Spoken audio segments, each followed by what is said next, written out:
Madame, Monsieur, bonsoir. Depuis aujourd'hui, Alger est la capitale africaine de la gymnastique, puisqu'il y a tout simplement 2 heures que la coupole du complexe Mohamed Boudiaf a abrité la cérémonie d'ouverture des 13e championnats d'Afrique des Nations de gymnastique. Pour en parler, il nous a fait l'honneur, il est très occupé. Monsieur Salah Boucheha, bonsoir. Bonsoir. Je rappelle, vous êtes le président de la Fédération algérienne de gymnastique. Oui. L'événement, c'est combien de pays à la coupole du complexe Mohamed Boudiaf pour prendre part à cet événement? Merci Mahamar. Par rapport à ce que nous avons comme engagement au départ, il y avait des pays engagés officiellement. Mais jusqu'à maintenant, nous enregistrons 7 pays. Nous attendons encore l'arrivée de la Libye, mais pas encore. Mais je pense officiellement, il y a 7 pays africains qui sont présents à cet événement. 7 pays africains pour vous accompagner, m'accompagner également Tarek Loumassine qui va vivre de près cet événement, qui rappelons un événement continental. Tarek, bonsoir. Oui, bonsoir. Alors, la compétition, l'Algérie abrite cette compétition. Rappelons qu'on est à quelques mois des JO, le compte à rebours a débuté, ça sera au mois d'août prochain. Pour la première fois, 2 gymnastes, une fille et un garçon, sont qualifiés pour les Jeux Olympiques. La qualification, ils l'ont eu en Écosse. Alors, je reviens. Ce championnat d'Afrique, quel intérêt d'organiser un championnat d'Afrique? Moi, je dis que... Parce que, rappelons-le, il n'est pas qualificatif pour les JO. Oui, exactement, mais je dis tout pays voudrait organiser un événement continental. Ça rentre dans la formation elle-même de nos spécialistes et qu'on puisse organiser, parce que c'est tout à fait normal qu'une fédération organise. Maintenant, je voudrais revenir un peu en arrière et voir que l'Algérie a organisé 3 championnats d'Afrique. Le dernier? Le premier, c'était en 90 avec la création de l'Union africaine, ici même, à la salle Copole. Le deuxième, c'était en 2002, au niveau de la salle de Babzoa. Et maintenant, le troisième, il est là et on revient à la Copole. Donc, c'est tout à fait normal. Depuis la création de l'Union africaine, l'Algérie a organisé avec ce championnat 3 championnats d'Afrique. Et je pense que il faudrait, on est à chaque fois champion d'Afrique à l'extérieur de notre pays. Les concurrents, parce que sur les agrès, rappelons-le, il y a le cheval d'arçon, il y a les barres parallèles. Alors, j'explique. Il s'agit des compétitions de gymnastique artistique filles et garçons. Donc, en plus de ça, il y a la gymnastique aérobique. La gymnastique artistique, ça concerne les agrès. Chez les garçons, c'est le sol, le cheval arçon, les anneaux, la table de saut, les barres parallèles et la barre fixe. Chez les filles, il faut rajouter la poutre et les barres à symétrie. Et l'aérobique, c'est un ensemble en solo. C'est vraiment un spectacle. Hein. Oui, surtout l'aérobique parce que ça va se passer en solo, duo, trio. C'est un spectacle de musique, de show. Ça sera vraiment intéressant pour ceux qui voudraient venir voir la gymnastique. Très bien. Tarek Loumassine. Alors une compétition qui a débuté en termes d'hébergement, un choix a été fait, celui de mettre les équipes qui sont arrivées pour cette compétition au centre de Suidania et déjà des délégations qui se plaignent de la qualité de l'hébergement. Pourquoi avoir choisi le centre de Suidania? Moi, comme vous le savez, c'est une délégation, dès le départ, il y avait une délégation forte de 250 personnes qu'on devait accueillir. Il faudrait voir le lieu qui peut accueillir un certain nombre important. D'un autre côté aussi, il y a un problème, un souci de moyens financiers aussi, comme on le sait. Pour les championnats d'Afrique, l'Union africaine, dans sa réglementation, prévoit $50 de prise en charge par jour par personne. Et $50, moi, je pense que la fédération n'a pas les moyens de mettre avec $50 dans des conditions d'hôtel. Ça représente à peu près dans les 5 000, même pas 5 500 dinars avec 2 repas pris en charge. Et nous avons prospecté des hôtels, mais malheureusement, on n'a pas trouvé dans les coûts. Impossible avec 2 repas. Ça n'existe pas en Algérie. Et partout dans le monde. Partout dans le monde. Et c'est ma réflexion quand il y a eu la réunion d'orientation. Moi-même, j'ai dit qu'il faudrait trouver une autre réflexion concernant l'Union africaine pour qu'elle puisse proposer autre chose, tel que les championnats du monde, proposer des différents prix aux différents hôtels et aux délégations. Il y a un mécontentement, Tarek Loumassine a parlé de mécontentement. Il y a un mécontentement. Oui, certainement. Tout à fait, surtout le premier jour, quand les délégations arrivent et ils ne connaissent pas les lieux, et quand ils s'aperçoivent que c'est un centre, et c'est à ce moment-là qu'ils commencent à respecter, à réclamer, mais c'est tout à fait normal. L'argument, c'est qu'on ne peut absolument rien faire avec $50, et voilà la situation. Ça nous permet de rebondir. Si la fédération avait eu plus de moyens, elle aurait pu mettre en place un hébergement de meilleure qualité. Oui, certainement. C'est aussi un problème de sponsors. Vous n'avez pas suffisamment de sponsors. Oui. Moi j'avais justement, quand on avait étudié le dossier, nous avons prévu éventuellement, à condition qu'on ait des sponsors qui peuvent nous accompagner financièrement, et à ce moment-là, on pouvait compléter la différence et les mettre dans des conditions. Malheureusement, les sponsors, mis à part... Non, il y a des sponsors qui ont suivi, mais tel que Mobilis, il a bien suivi, mais pas autant qu'on puisse régler ce problème d'hébergement. Sur le plan financier, moi, je dis. D'accord. Moi, je veux revenir à un aspect. Les athlètes, les délégations sont logées à Suidania. L'entraînement, où est-ce qu'il se déroule? Sur le même lieu. Sur le même lieu, c'est très bien déjà, c'est une chose, mais ça encombre un peu l'organisation de la compétition de la salle. Mais ça se passe toujours comme ça. Non, on avait prévu un autre lieu d'entraînement.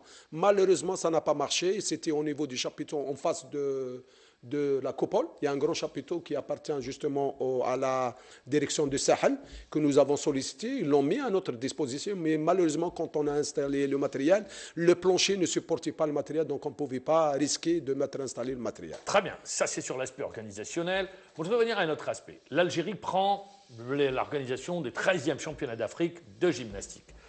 Quelle retombée pour l'Algérie? Évidemment, le rôle tout à fait avant c'était... En tant qu'organisateur, qu'est-ce que vous gagnez? Donc nous allons gagner déjà la formation de nos techniciens pour qu'ils puissent organiser et rentrer dans un système d'organisation de compétition continentale, parce qu'on est appelé à organiser soit même au plan gouvernemental tel que les Jeux, etc., même les Jeux méditerranéens. Donc ça fait partie de la formation de nos techniciens pour qu'ils puissent organiser leurs compétitions dans des Jeux gouvernementaux. Maintenant, sur un autre plan, tout à fait que nos champions, ils sont toujours champions au niveau à l'extérieur, champions d'Afrique. Nous, on voudrait bien qu'ils soient champions dans leur pays, chez eux, champions d'Afrique. Et voilà, donc tout ça, ça nous fait que nous devons organiser. Vous dites, on gagne sur l'aspect organisationnel, nos techniciens apprennent, et puis également voir nos athlètes monter sur la plus haute marche. Et autre chose, la vulgarisation de la discipline au plan national. Donner une exposition à la discipline pour attirer plus de licenciés. Exactement. Très bien. Sur un plan matériel. Oui, effectivement, sur le plan matériel, comme nous avons un manque de matériel, donc nous avons, à travers cet événement, nous avons sollicité notre ministère qui a mis les moyens pour qu'on puisse compléter le matériel qui est sur place. Et donc le matériel, il est venu, il est là, il est installé, et c'est un matériel de haute performance. Et c'est ce que nous, ça fait des années qu'on n'a pas acquis de matériel. Et comme vous le savez, le matériel gymnastique, ça s'use et il faut le renouveler à chaque fois. Et dans des situations comme ça, d'organisation d'événements, nous pouvons profiter à travers notre ministère d'acquérir du matériel nouveau performant. Concernant cette compétition, ils ne sont pas qualificatifs pour les JO, mais vous avez certainement un objectif en termes de médailles que vous voulez décrocher. Quel est l'objectif que vise la fédération? Salah Bouchra, si vous permettez, moi je voudrais rebondir. Voilà, c'est la question. Vous voulez rebondir? Tarek Loumassine précise, ce n'est pas qualificatif pour les JO, je l'avais dit au tout début. D'accord. Dans le même temps, vous ne vous dites pas, peut-être qu'on aurait dû patienter un peu et organiser l'édition qui serait qualificative pour les JO? Puisque le prochain championnat d'Afrique ou les prochains seront synonymes de qualification. Oui, mais ça on en termes de stratégie, est-ce que tout à fait, vous ne dites pas on a raté quelque peu le coche? Oui, mais tout à fait, mais il faudrait, c'est un vote qui se passe au niveau de l'exécutif, de l'AG, de l'Union africaine. Donc, on peut le programmer de prendre le championnat d'Afrique qualificatif, mais rien ne peut nous assurer qu'on pourra l'obtenir. Donc là aussi, il y a une question. Tout le monde voudrait organiser les championnats d'Afrique qualificatifs aux Jeux Olympiques. Donc moi, je dis, c'est déjà pas mal, mais rien n'empêche qu'on pourra toujours proposer ou mettre notre candidature pour les prochains de 2018 ou 2019 du championnat d'Afrique, et on pourra toujours l'organiser, même celui qui est qualificatif aux Jeux Olympiques. Ce n'est pas encore perdu. Très bien. Pour répondre à la question de Tarek Loumassine, en termes d'objectifs, les médailles? Objectif, on sait très bien que nos champions sont, lors des Jeux africains, ils ont raflé pratiquement toutes les médailles chez les garçons et aussi l'aérobic. Et on voudrait bien confirmer notre suprématie dans ces disciplines et avoir les mêmes résultats, sinon plus. Il y a en individuel et par équipe. Par équipe individuelle dans les deux disciplines. Et on voudrait que ça soit ici. Et on voudrait encore prouver que là aussi, nous sommes toujours les champions dans ces spécialités. Vos adversaires directs, vos concurrents directs, quels sont ceux qui peuvent perturber les plans des athlètes algériens? Ils sont connus. L'Afrique du Sud, l'Égypte? Ça a été toujours comme ça, l'Égypte et l'Afrique du Sud, les plus adversaires qu'on attend vraiment, qu'on doit faire attention. Et c'est l'Égypte, l'Afrique du Sud. Moi, je pense que, et par rapport aux disciplines, chez l'aérobic, je ne pense pas à l'Égypte, c'est l'Afrique du Sud et l'Algérie qui sont en tête. La Namibie, quelque part? La Namibie, non. La Namibie, seulement l'aérobic, c'est l'Afrique du Sud et l'Algérie. Maintenant, l'artistique, c'est l'Afrique du Sud, l'Égypte et l'Algérie. Ça va se jouer entre ces trois pays, grands pays. Alors, la gymnastique, c'est une épreuve très technique, rappelons-le. Certainement. Ça démarre très jeune. Les Chinois, aux Jeux de Pékin, avaient pris, quand ils savaient qu'ils organisaient les Jeux de Pékin, ils ont pris des athlètes à l'âge de 4 ans, 5 ans, pour les préparer pour les JO. Chez nous, alors justement, est-ce que nous avons l'encadrement voulu pour amener les athlètes très jeunes vers des médailles et vers des potentiels médaillables? Alors justement, je pose la question. Oui, M. Mohamed Djibour, vous ouvrez un dossier très important concernant... Vous avez essayé de l'ouvrir et la porte est refermée tout de suite? Non, c'est parce qu'il ne dépend pas uniquement d'une fédération, il dépend d'une politique, une stratégie du pays lui-même à travers des secteurs. Il y a aussi des secteurs qui doivent intervenir. L'éducation nationale. L'éducation, elle doit intervenir. Sur le sport, on ne peut pas. Surtout les disciplines précoces qu'on appelle, il n'y a pas que la gymnastique, la natation, la gymnastique, moi, je voudrais revenir sur un aspect. Je ne sais pas, vous qui êtes disciplines. un cadre, rappelons-le, vous êtes cadre du ministère de la Jeunesse et des Sports. Mais alors, moi, depuis des années, ça fait 20 ans, 30 ans qu'on entend plus, depuis l'indépendance, on entend, ça a fonctionné quelque peu juste après l'indépendance, mais ces dernières années, depuis 20 ans, 30 ans, c'est fini. Il y avait un travail intersectoriel qui se faisait entre l'éducation nationale et le ministère de la Jeunesse, et des Sports. Exactement. Depuis, les ministres se sont succédés. Il y a eu des accords qui ont été signés, mais sur le terrain, ça n'existe pas. Il n'y a rien. Et je ne sais pas si vous serez d'accord avec moi si je vous dis, ça c'est un constat qu'on fait, c'est que aujourd'hui, l'éducation nationale, le ministère de l'Éducation nationale, sur la question du sport, il est totalement absent. Qu'est-ce que vous dites? Je ne peux pas dire absent, mais... Où vous allez prendre vos... Tout à fait. Pourquoi je dis il est absent? Donnez-moi l'âge des athlètes. L'âge des athlètes, c'est actuellement? Oui. De l'équipe nationale? Oui. Et ils ont entre 19 et 20 ans. 19 et 20 ans. Ouais. S'ils sont étudiants, ils vont avoir des problèmes. Exactement. Très bien. Et nous avons des problèmes avec des étudiants. Nous avons des problèmes. Pas d'aménagement d'horaire. Pas d'aménagement. S'ils sont universitaires. Non, pas du tout. S'ils sont lycéens, s'ils sont collégiens, et on en connaît des tas. C'est pour ça que je vous dis, le ministère de l'Éducation est absent en matière de sport.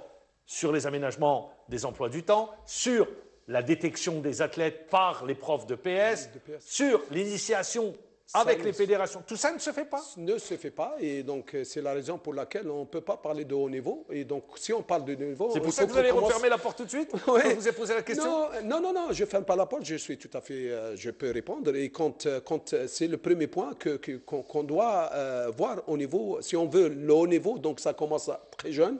Et donc, si ça commence très jeune, donc il faudrait voir avec l'éducation et le programme entre l'éducation et le ministère et le programme d'entraînement. Donc, parce que la performance, c'est quoi? Pour vous, ça dépend déjà. Je réponds juste une question, M. Mohamed Djibour. Quand on parle de performance, quand on dit performance, quand on parle à quelqu'un, dit quel est votre niveau, on pourra tout de suite connaître son niveau à travers son volume d'horaire d'entraînement. Il me dit, je m'entraîne 6 heures, je sais à quel niveau il est. S'il me dit, je m'entraîne 2 heures, je sais à quel niveau il est. Nos athlètes s'entraînent combien d'heures? Normalement, c'est 36 heures d'entraînement jour. C'est l'équivalent de la formation dans l'éducation. Par semaine? Par semaine, 36 heures. Donc, nous avons un minimum de 6 heures jour. 6 heures jour, c'est non plus. Parce que certains pays comme la Chine font 8 heures jour. Donc, je vais vous dire, eux, ils partagent le volume horaire de la journée 24 heures.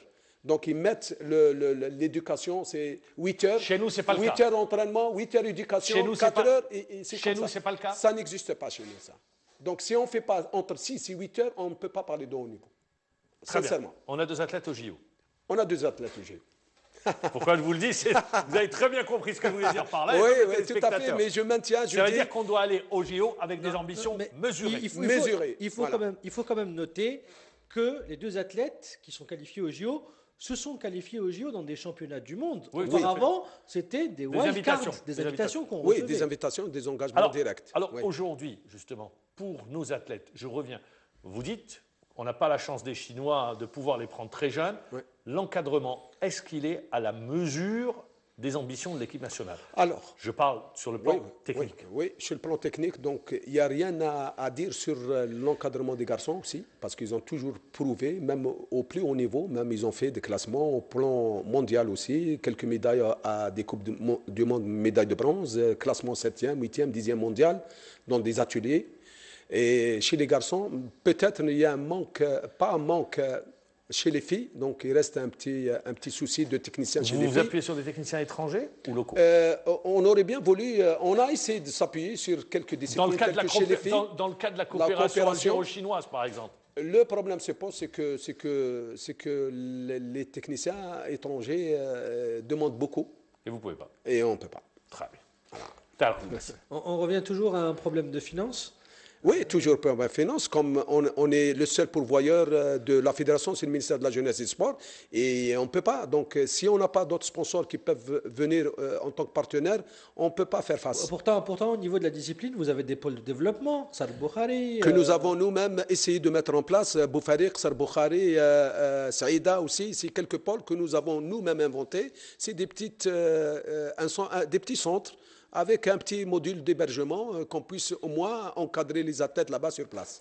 Oui. Et en termes justement de ces pôles qui ont été créés, est-ce que vous commencez à voir les fruits? Est-ce que ça avance certainement, au rythme que vous souhaitez? Non, mais certainement le centre de Boufarik qui n'arrête pas de ramener des athlètes. Attendez, le centre de Boufarik, pour dire aux téléspectateurs, Boufarik, il y a une tradition sur le plan de la gymnastique. Oui.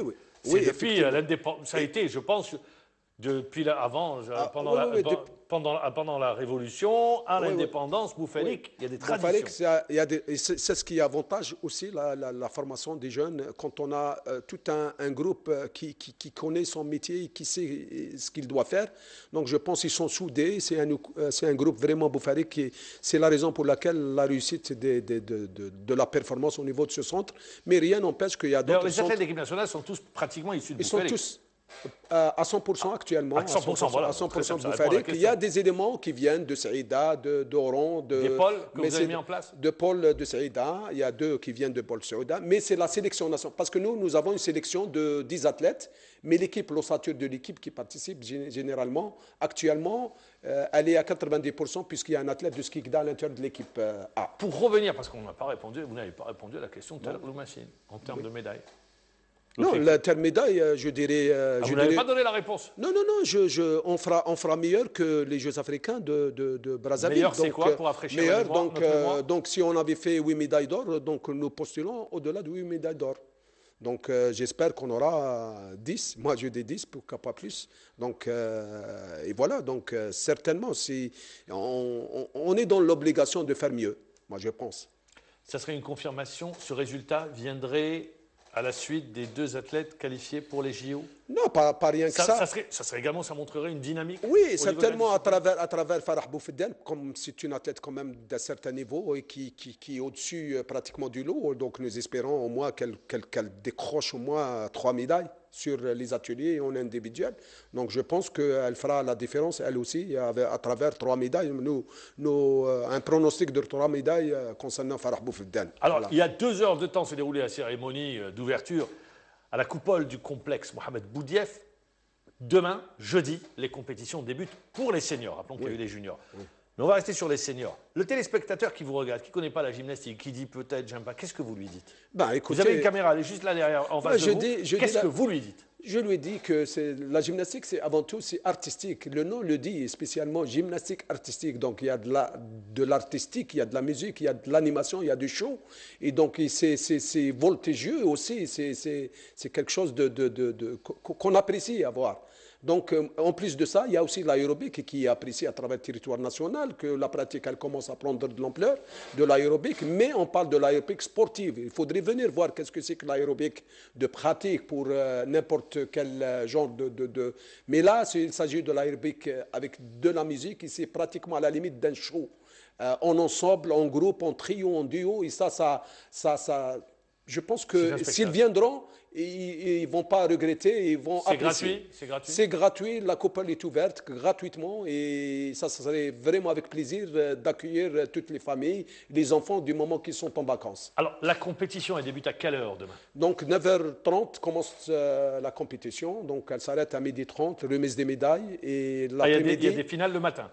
Oui, il y a remise matin et après-midi. L'après-midi commence à 16h et il se termine à 19h. Et ça se déroule et ça se termine ce samedi. Ça débute Donc, demain pour les seniors. Oui, mercredi, ça s'arrête le mercredi. Aujourd'hui, qui commence les juniors mercredi et ça finit avec les finales des seniors le samedi. Le samedi avec la clôture de cette compétition. Dernière question, Tel. Oula, ça va être... je vais vous souhaiter bonne chance pour cette compétition, cette organisation, en espérant que vous allez avoir tout simplement l'image de l'Algérie que vous allez montrer à travers cette compétition également. C'est important et puis essayer, pourquoi pas, de postuler pour les prochaines éditions qui seront qualificatives au JO. Oui, certainement. Et peut-être qu'on n'avait pas parlé. Certainement, avant tout, il faut mettre l'image de l'Algérie au devant. Donc, nous sommes tenus de faire une organisation à la hauteur qu'elle mérite. Et je pense que... À la hauteur de la réputation. De la réputation. Et comme l'Algérie, elle est toujours...